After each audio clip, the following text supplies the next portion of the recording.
कि अब की बार कोई भी खिमताना में सरपंच, पंचायत समिति सदस्य और उसके आगे प्रधानी का चुनाव लड़ने की सोच रहे हैं तो सोच समझ के सोचना, लड़ना आप, क्योंकि सरपंचों के सबसे ज्यादा अधिकार छीने जाएंगे वो इसलिए छीने जाएंगे, इसमें डरने की कोई बात नहीं है, कोई बात नहीं, ये 2.5 साल नहीं देंगे, तय है। बागड़ा जी को और सबको पता है कि 2.5 साल बाद में सरकार किसकी आएगी?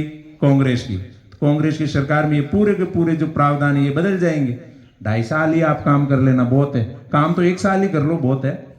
तो तीसरा पॉइंट ये है कि आज तक जो भी काम होता था, वार्ड सभा, ग्राम सभा, सरपंच साहब सब मिल के डिमांड भेजते थे और इस डिमांड के आधार पर गांव में काम आ जाता था। इन 2 मंदिरों के बीच में ये जो ब्लॉक लगे हैं, ये काम भी इन्होंने मांगा है तभी आया।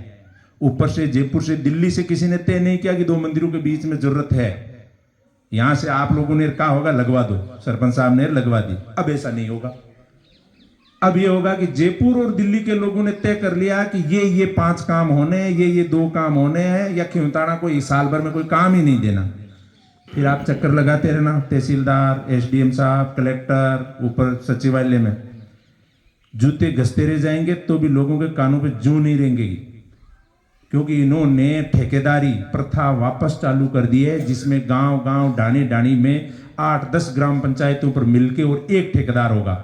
पॉइंट नंबर 3 में साफ है, और वो ठेकेदार कभी भी खिमताना की नहीं सोचेगा, कभी चूहा सांझू की नहीं सोचेगा, वो खुद की जेब की सोचेगा।